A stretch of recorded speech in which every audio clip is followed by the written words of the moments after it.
Estimados maestros, qué gusto poder estar esta mañana con ustedes. Me acompaña en esta conversación una querida compañera, la maestra Claudia Bataller, que tiene mucha experiencia en trabajo con maestros también. De hecho, ha estado en algún tiempo en lo que en su momento fue la Dirección General de Educación Superior para Maestros, hoy de GESUM. Y es un placer poder compartir con ella para poder conversar sobre un tema que es muy complejo, pero que seguramente está despertando mucho interés en el trabajo que tenemos que hacer en adelante en el plan de estudios, que es la evaluación formativa. Claudia, buenos días, espero que estemos muy bien. Ay, muchas gracias, Ángel, por la invitación. La verdad es que me da mucho gusto poder compartir contigo algunas ideas y algunos comentarios sobre lo que tiene que ver con evaluación formativa, que es el tema que nos reúne el día de hoy aquí. ¿Qué significa que los maestros tengamos que enfrentar la tarea de evaluación formativa ahora como actividad principal en las tareas dentro del marco de la complejidad de tareas de evaluación? Pero ¿a qué nos vamos a enfrentar? ¿Qué problemas vamos a tener cuando intentemos realizar la evaluación formativa? ¿Cómo lo ves, Claudia? No, pues lo veo, parece que es un tema que se ha comentado mucho, que los maestros conocen, que identificamos, pero que en el momento en que lo vemos ya como un apartado protagónico del nuevo modelo educativo, pues entonces ahí es donde tenemos que ver realmente cuáles son sus alcances, cuáles son sus limitaciones y qué dificultades va a presentar la implementación que se haga con él, ¿no? Entonces yo creo que sí hay que pensarlo en voz alta, comentarlo y seguramente lo que comentaremos aquí, lo que digamos aquí, pues va a ser también pensado y sentido por los maestros. Sí, un problema que veo Ujú. es que necesitamos empezar a diferenciar las fases del plan de estudios, porque no se puede hacer la evaluación formativa igual en la fase 2, en la fase 3, en la fase 4 y 5 o en la fase 6 del sistema educativo. Ujú. No sé si tengas alguna reflexión que ayude a los maestros a decir, a ver, eh, ¿qué podríamos hacer cuando pensamos, por ejemplo, con niños que están en la fase 2 o Ujú. fase 3, donde propiamente el lenguaje oral Ujú. todavía es relativamente complicado, donde el lenguaje escrito es mucho más complicado, pero entonces, ¿cómo hacemos la evaluación Ujú. formativa con ellos? Yo creo que ese es un punto central. No podemos generalizar la evaluación formativa para todas las etapas de desarrollo. Tenemos que recuperar quiénes son nuestros sujetos de aprendizaje. En este sentido, los alumnos pequeños, pues para ellos el dar manifestaciones, el poder expresar, el poder reflexionar sobre su propio aprendizaje, va a ser algo muy concreto, algo muy específico vinculado a el dibujo, el juego, la actividad con los otros. Para alumnos que ya se encuentran en una etapa 4, en una etapa 5, van a tener posibilidades de manifestaciones concretas con productos específicos también y con reflexiones grupales más ricas. Entonces yo creo que por supuesto que la etapa de desarrollo tiene que ver para ver cómo implementamos, qué tipo de productos o de actividades son las que llevamos a cabo para recuperar esa evaluación formativa. No se puede generalizar, hay que tomarlo muy en cuenta eso. Y yo pienso que algo muy importante es que los maestros tengamos en cuenta de que lo que se trata, por ejemplo, en todos los casos de diferente forma, Ujú. es que el alumno reflexione sobre qué está aprendiendo, Ujú. qué dificultades está teniendo en el aprendizaje, pero sobre todo, qué tiene que hacer para mejorar. Ujú. Obviamente el niño de la fase 2 probablemente lo puede expresar en dibujos muy sencillos de qué Ujú. me gustó, qué me gustaría hacer, qué considero, dibujo lo que creo que he aprendido, etcétera. Ujú. Temas que con el alumno de la fase 4, 5 y 6 probablemente tengan que ser más de autorreflexión del estudiante.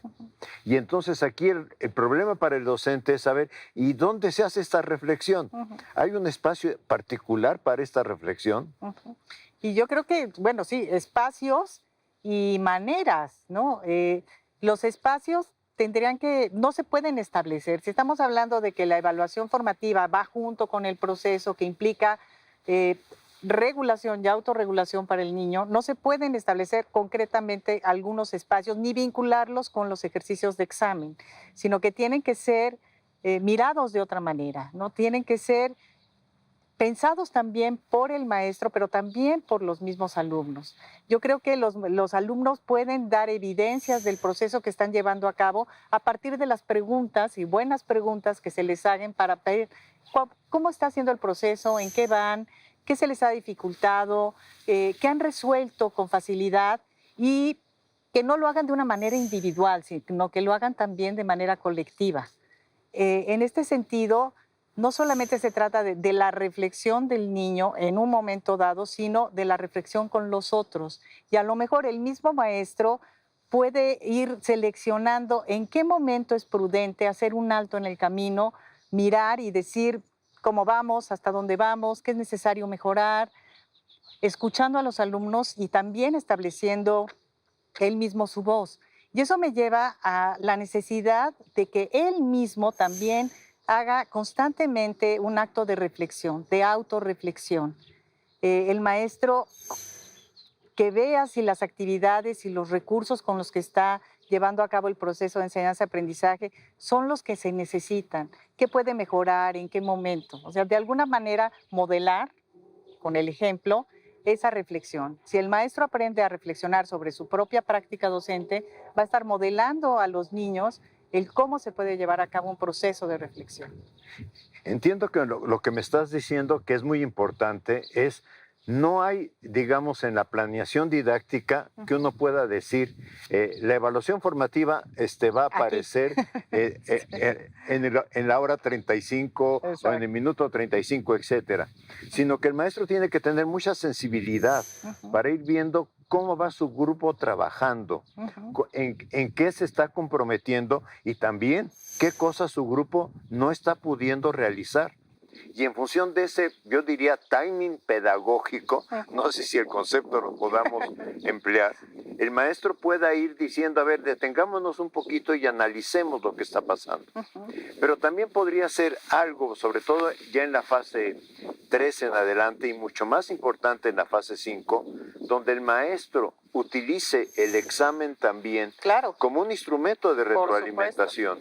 Esto es, sí, el examen, la pregunta 1 la obtuviste bien, la 2 mal, etcétera, pero ahora pensemos, ¿a qué se debió lo que nos pasó con las preguntas? Yo creo que esto que acabas de decir es algo muy importante. No debemos de satanizar los exámenes.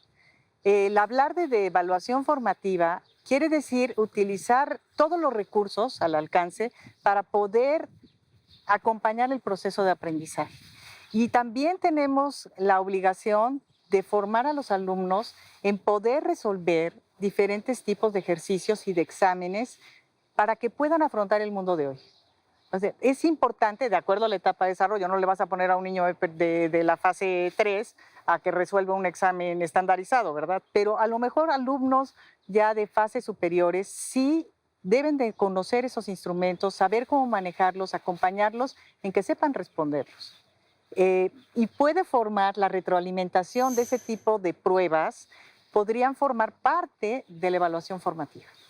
El cómo reflexiono contigo, qué te hizo sentir, inclusive el miedo que se le tiene al examen, se podría acompañar y podríamos formar para ir reduciendo ese tipo de actitudes y de emociones que se tienen cuando se enfrentan hacia pruebas o hacia retos que implican a lo mejor mayor formalidad, ¿no?